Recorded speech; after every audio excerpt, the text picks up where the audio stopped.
Dunia lagi panas. Tapi anehnya, banyak orang menganggap semua perang itu sama. Padahal, konflik di Ukraina dan konflik Iran itu beda jauh. Dan kalau kamu salah paham, kamu bisa salah melihat kemana arah dunia ke depan. Di satu sisi, ada perang yang jelas. Tank, jet tempur, ledakan setiap hari. Di sisi lain, ada perang yang gak kelihatan, tapi dampaknya bisa lebih luas. Yang satu terlihat brutal, yang satu terlihat tenang, padahal diam-diam mematikan. Pertanyaannya, mana yang lebih berbahaya? Kita mulai dari yang paling jelas. Konflik di Ukraina adalah perang terbuka. Sejak invasi besar oleh Rusia, dunia melihat langsung. Kota hancur, rudal jatuh, tentara bertempur di garis depan.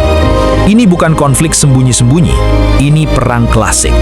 Negara lawan negara, tentara lawan tentara, wilayah jadi taruhan. Kemenangan diukur dari tanah yang direbut. Dan yang paling penting, semua orang tahu siapa lawannya. Rusia versus Ukraina, jelas. Sekarang kita pindah ke Iran, dan disinilah semuanya mulai rumit. Konflik yang melibatkan Iran bukan perang biasa. Jarang ada invasi besar, jarang ada perang terbuka seperti Ukraina. Sebaliknya, Iran sering bermain di belakang layar. Konfliknya melibatkan Israel, Amerika Serikat, kelompok milisi di berbagai negara. Ini yang disebut perang proksi. Artinya, negara nggak selalu bertarung langsung, tapi lewat perantara. Serangannya bisa kecil, tapi efeknya besar. Drone, sabotase, serangan mendadak. Kadang nggak jelas siapa mulai duluan, kadang bahkan nggak diakui. Dan ini bikin satu hal, konfliknya menyebar ke banyak tempat. Sekarang kita bandingkan. Ukraina terlihat jelas, terpusat, terbuka. Iran tersembunyi, menyebar, penuh strategi. Kalau Ukraina itu seperti perang di ring tinju, Iran itu seperti permainan catur di ruang gelap. Yang satu keras di depan, yang satu diam-diam menusuk dari samping. Ini yang bikin semuanya makin gila. Dua konflik ini ternyata saling terhubung. Iran diduga memasuk drone ke Rusia. Artinya, konflik Ukraina ikut dipengaruhi Iran.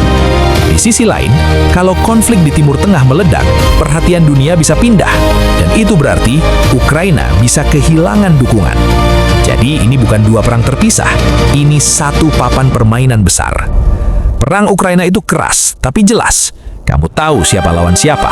Tapi konflik Iran lebih sulit ditebak, lebih sulit dihentikan, dan bisa meledak kapan saja. Dan justru karena nggak kelihatan, itu yang bikin lebih berbahaya. Jadi sekarang pertanyaannya bukan lagi mana yang lebih besar, tapi mana yang diam-diam sedang membentuk masa depan dunia. Karena kadang yang paling berbahaya bukan yang paling keras, tapi yang paling tenang sebelum meledak. Menurut kamu kalau dua konflik ini terus berlanjut, dunia bakal ke arah mana? Tulis di komentar, gue pengen lihat sudut pandang lo.